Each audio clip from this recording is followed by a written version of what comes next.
Nigerians.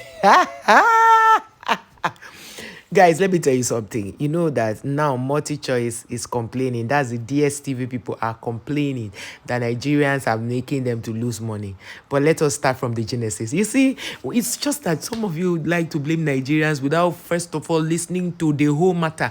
Nigerians can be very patient too, but the day they say no be you again, the day Nigerians will say no be you again, you will cry and they will not care. Nigerians will do like they moved on. Okay. Nigerians started subscription with MultiChoice. At that time, it was about, they had a package for 2,500. They have a package of 6,000 then. It now went to 7,000. So they went ahead and that package. So what MultiChoice used to do is every October, they will increase the price. And in fact, they used to increase without letting Nigerians know. They will just increase it exorbitantly, and because the House of Reps members, the senators, the presidency, they can afford it, so they were doing it.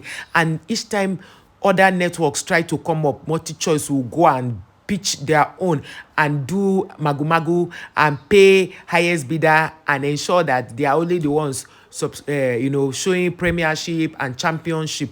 They will not allow any other company to do. When these people came, what's that their name again? Oh, hey, I dare forget their name. You see, I've even forgotten their name. When they came up, MultiChoice did not agree. They went there, kitty kata, having meetings, doing had the highest bidder. Bam. What happened? I think it's Strong TV. Strong came out.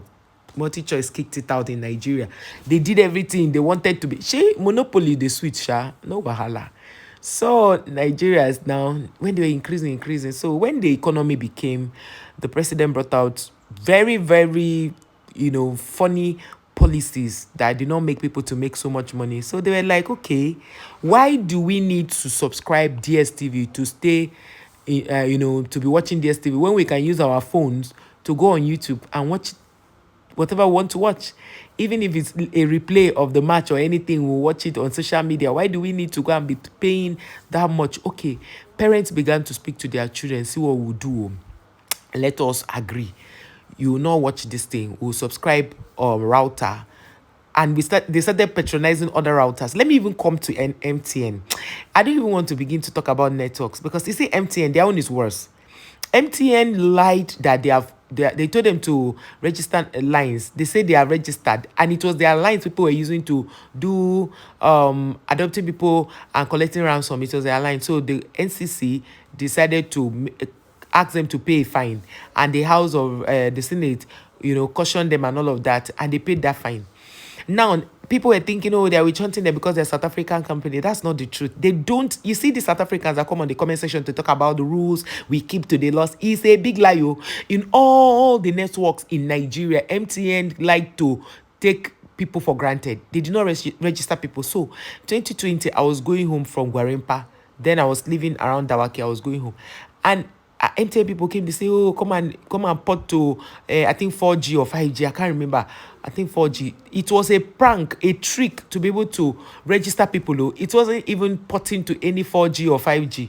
So the next thing I noticed is after they took my phone and did the registration, I saw that my name from when I was burying my father's name was still on their system, meaning that MTN did not register my line. Even when they made us to go and queue, they were paying 500,000 per haul that they were using to register people. MTN just did that charade, and so that it will make the government think that they were registering people. They did not register Chakam anything. I was still bearing my father's name on their system. So I asked them, why am I still bearing my father's name on the system? For you people have done registration 2 times for me in the name of changing of all these things. If you registered somebody, you should not be still bearing the father's name from the first time she ever had this SIM. They did not have an explanation. That was when I knew that MTN is really taking our government for granted. So back to MultiChoice. So MultiChoice, now people now decided that they're going to buy, and you see this MTN, they will tell you unlimited data is a lie, it's fake.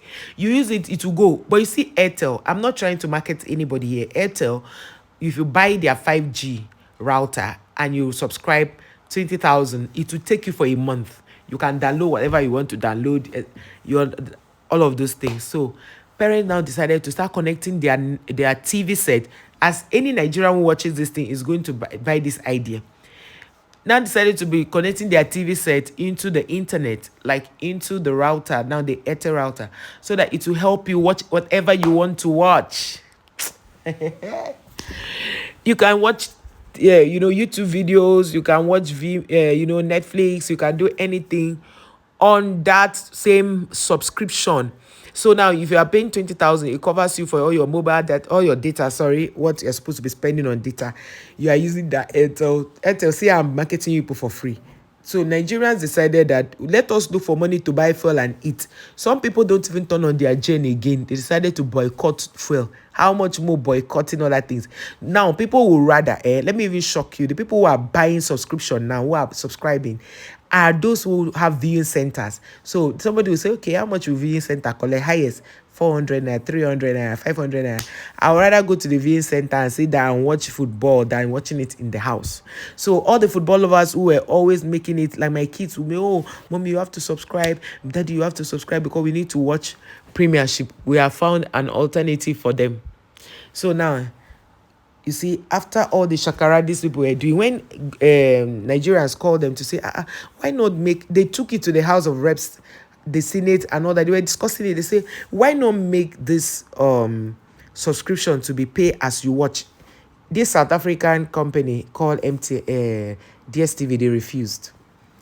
If you subscribe your DStv now and then your office sends you to Ouagadougou and you are not around, it will count that it will expire the day they have made it to expire. There are times that it is so painful and frustrating that DStv you will subscribe, even with your phone, or you go to their office to subscribe. They will tell you no network and it has counted for you. 10 days, no network. You call DStv man, they will come and do everything. It used to be 5,000. Now they will tell you, okay, let us check what is wrong. Sometimes nothing is wrong. It's from DStv office. You will pay 10,000 naira because he will talk about his transport and workmanship. They'll come and climb your ditch and turn it, and now collect 10,000 and go. How much have you paid? So Nigerians now decided that, okay, we'll teach these people a lesson. So they woke up last year and decided to increase the tariff for subscription. They put all the big name. This one, compact, is 14,000. This one is... So parents looked at it. Why should I be spending 14,000 for and be giving it to people just to watch TV? And me, my own self, I don't even watch TV. I create my own content. I don't watch TV. And my kids, my husband told them, okay, you have things on they all have their laptops. Why not use your laptops? I was the one that discouraged my husband, because my husband was always like, and my kids don't even like watching cartoon. That's even the good part. The only thing that will make my children want me to subscribe DStv or their father is to watch football. That's all they do.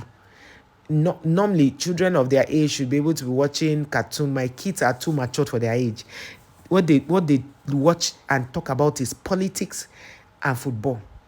Politics and football. That's what you catch my children. And inventing things, all those kind of things. That's what you catch them talking about, and WrestleMania. Outside that, my children, you not catch them sit down and be watching cartoon. They hardly watch cartoon. Very rare. Except maybe when they've not watched for a while and maybe you turn on the TV. Okay, let's just watch. They hardly watch cartoon. Okay. So that is how Nigerians drove DStv out, South African company DStv out of Nigeria, because their own is too much. Not like they have driven them finally. They are still complaining. They are putting out statements that they are losing so much money. Okay, you are losing money, go now. Go on Sutongpo, go. And some of you South Africans will still be saying in the comment section, we don't even want to keep our company in your place. Without us, they survive. Without us, they survive. How many of you in your country subscribe for DStv? And that's why they cannot leave. I told you Nigeria is a big market. You thought I'm joking. Nigeria is a very big market. You understand? If many companies could come to Nigeria and leave, and you see that Nigeria, people are still coming back. Nigeria and Ababa. Go to Nigeria and see different nationals, coming to Nigeria to do business, setting up businesses. You get... Oh my goodness gracious. Oh, that is it, my people, my people. The truth is that Nigerians had to boycott DStv. In short, right now, the people who are still subscribing are not up to 20%. That's why they are losing so much money. In 3 months, they've lost so much. So tell me what they are using all this their ban or whatever, what are they increasing price for? When people are looking for food to eat and be comfortable, they'll not come and be spending money on